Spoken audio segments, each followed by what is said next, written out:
Dad! Dad! Oh! Urgent, Dad! May pooping! Dad, urgent nga, Dad eh. What is it ba? Kailan mo tuturuan mag-drive? Leche! Seryoso nga, Dad! Bahala ka. Dad! Dad? Dad? Dad? Dad? Dad? Dad? Dad? Dad? Dad? What? When are you gonna teach me how to drive? Dad, ano? Kailan mo ako tuturuan mag-drive? Dad? Oh! Dad, Ano yun? this is for you. Yan. Pagkain po. Ba? Sakto. I'm Egg and bread. Galing ng anak ko ah. Okay to. Well, dapat dinner pero parang breakfast. Pero ano to? At least, di ba? It's the thought that counts. Sabi nga nila. Mamaya. Does it taste good, Dad? Okay naman. Well, good siya. Okay. Kasi, yan, lasang egg, lasang bread. When will you teach me how to drive, Dad? So that's the reason, Zach? Yun lang pala. Super responsible ka na. Well, eto. Get sure nito na pagiging responsible mo. Pero for sure, niluto mo to. Para lang talaga itanong yan. Tingnan na. Let's see. Zach! Ayun na! Can do it! Sabi niya, turuan ko daw siya mag-drive. Ayan, tinuturuan ko na siya mag-drive. Zach, good? Marunong na po siya mag-drive. Hindi mo kasi nilinaw, Zach, kung drive ba ng sasakyan o drive ng bisikleta. Sakto ba yung uphill? Good job, anak. At least kaya naman yung uphill, right?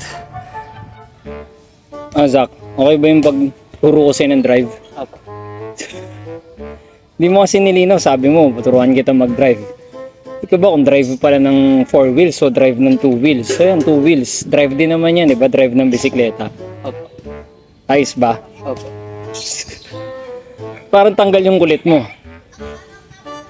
Tanggal yung kulit mo eh, no? You tired? Ha? Hindi po. Parang naasar ka sa daddy mo. Ha? Ay, naasar ka. Hindi po. Asar ka ba? Hindi po. Ano ba kasing gusto mo matutunan ng drive? 4 wheels. What? 4 wheels. I cannot hear you, what? 4 wheels. Zach, gusto mo talaga matuto mag-drive? Opo. Narinig mo yung music na yan. Opo. Kailangan matutunan mo to.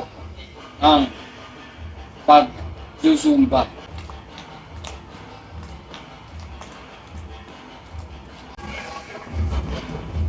Ito ang sapat, Zach. Ay, hirap mag-vlog, Zach. Ganito pala dapat pag nag-vlog. Dapat entertainer ka. O dapat matutunan mo yun, Zach. Para matuto ka na mag-drive, dapat matutunan mo ang pag-zumba. In 3, 2, 1, go!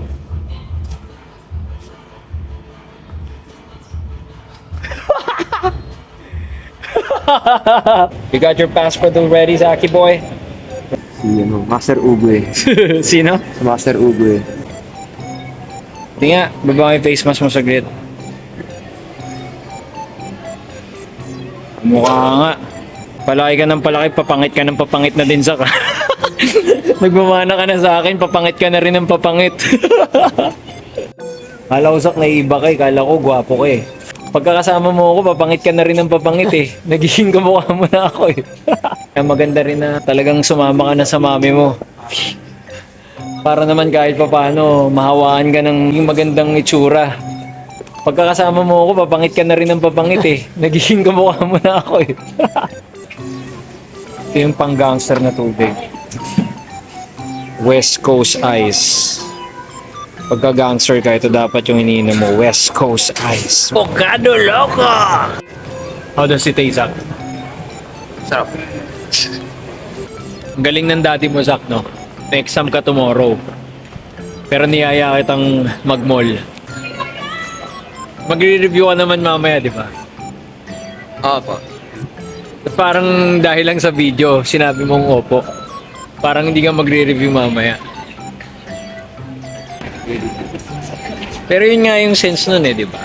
Kailangan, sabi mo kanina, di ba, confused ka dun sa Gen Math? General Math ba yun? Confused ka dun sa General Math mo. So that's the reason why I invited you to go malling. Para kahit pa pa, makalimutan mo yung pagiging confused mo dun sa Gen Math. So mamaya, pag nag-review ka na, focus ka na ulit, di ba? Ganun lang kadali yun. So kailangan mapasa mo yun. Dahil pag hindi mo napasa yun, yari ka na naman kay daddy mo. Yari ka na naman sa akin. Sa mahalaga doon, syempre, kailangan pasado yung grades mo. Hindi mahalagang mataas yung grades mo. Basta pasado. At, higit sa lahat, may natutunan ka. Diba? Yun yung mahalaga. May natutunan ka doon sa pinag-aralan mo. Lalo na sa math. Dahil alam bang gusto mo maging engineer. So, gusto mo maging aeroplane, gusto mo maging aeroplano. O, gusto mo maging engineer. So, kailangan kahit pa paano marunong ka sa math, 'di ba? Or as much as possible, magaling ka nga yata dapat sa math. So again, yun, the reason kung bakit ka nasa mall is para mag-mall. Hindi talaga hindi ko makonfuse ka pa sa Gen Math mo. What's good? So, what's good? So, nandito tayo ngayon sa Philinvest. So, ang gagawin natin, nag-isip pa no? Tuturuan natin si Zach mag-drive! Tuturuan natin si Zach mag-drive! Zach, try mo. And this is one of my responsibility as a father. Teach your son how to drive. Well, controlled area naman dito sa Philinvest kasi so sa kalsada nila wala ganong sasakyan. And of course, mabagal lang. Pero parang nasa isip ko, pasok na kaya agad natin yung expressway si Zach. No? Para vlog lord talaga, di ba? Para content talaga, di ba Zach? Expressway agad? Testingin natin, Zach. So, ito lang yan, Zach. Di na muna kita tuturuan mag-switch on. You know how to switch on na naman, right? Yes. Okay. So, pagka neutral, baba handbrake, press this, drive, usa ka ng andar niyan. Kahit press the pedal, konti lang. Since you are in the process of learning. I guess, kaya mo naman na to. Automatic naman. You ready? Fasten your seatbelt agad. Ano ba? Seatbelt na lang, hindi pa agad masuot. Hindi pwedeng dalawang paa, isa lang ang laging gumagalaw. Yung left foot mo, lagyan mo sa dulo. Patapak sa brake, drive. Oh, press. Bitawan mo yung brake. Laging nakahawak sa steering wheel. Ano ka gangster? Wati sa pedal. Konting-konti lang ha. Konting-konti lang. Bigyan mo ng konti. Sige, lagi ka rin titingin sa mga side mirrors mo. Sakto lang, may nagja-jogging. Chicks pa'y nagja-jog, baka masagasaan mo, yari ka. Yan, ganyan lang, steady lang. Diba? Yan, natitense din ako dahil tinuturuan ko yung anak ko. And first time niya, brake, alalay sa brake. Pinakamahalaga, brake. Masyado ang malapit dito sa gilid, brake. Layo mo ng konti lang, yan How does it feel? Nice. Diba? So from there to here, medyo malayo na yung drive mo. Brake, neutral, handbrake. Huwag mo napipindutin yan pag inaangat mo. Handbrake. Bitawan mo yung gas, brake pedal. Hindi na andar. Ibig sabihin, okay na yung nakakapit na yung handbrake mo. Try mo ngayon, reverse. Naka-neutral ka, di ba? Neutral, laging neutral. Foot on the brake pedal. Neutral. Siyempre, titignan mo muna kung merong tao sa likod, pati dito. Yan ang reverse. Okay, nagre-reverse ka na. Side view mirror, rear view mirror. Titignan mo dito kung malapit ka ba sa gutter. Forward. Drive. D. Baba.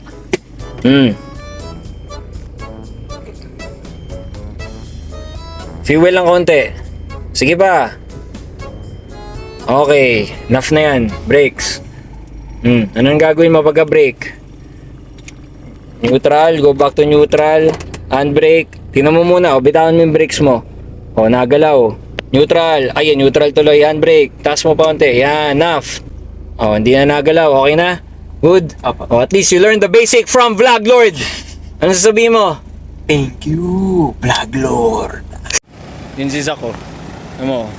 Ayun siya, Yung naka-white. Mahilig talaga siya sa mga sasakyan. Well, manifest niya yan. When the time comes, makakabili siya ng gusto niyang sasakyan. Tamang photo siya, hanep. Ba, hindi pa na kontento. Talaga nagpunta ba dun sa karera, Ayun siya, Yung naka-white. Pero syempre, di ba, sa father, supportan mo kung ano yung gusto ng anak mo. So, I think yan talaga yung magiging hobby niya, sasakyan. Something na hindi ko talaga natripan. Okay na ako na basta mayroon umaandar na sasakyan. Maintained na sasakyan. Pero yun na nga anak, sabi nga ng airpad ko, dapat mahigitan ko daw yung mga binigay nila sa akin ni Ermat. Pasensya ka na anak kung di pa kaya ni dad mo yung mga trip mo na luho. Grabe naman kasi yung trip mo.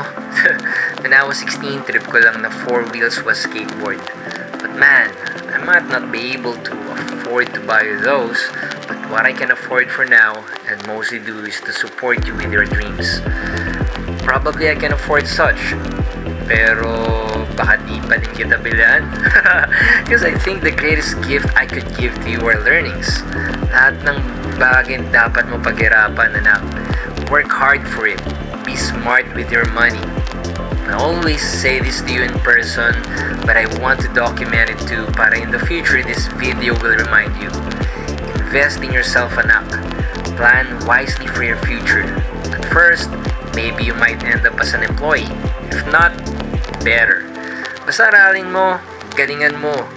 Do your best na it's like your first and last. You must work on your character, attitude, values, mental and physical. Mold yourself to be a bigger person so you can be prepared for bigger things. Be responsible and disciplined. Basta, dito lang si Dad. I love you, anak. Ngayon binili mo, Zach? What's that? Isda Anong isda? McLaren P1. McLaren what? McLaren P1. P or T? P. P1? P1. So what about it? Why did you buy that? Yes, I bought this because it's a reminder na someday I'll get it.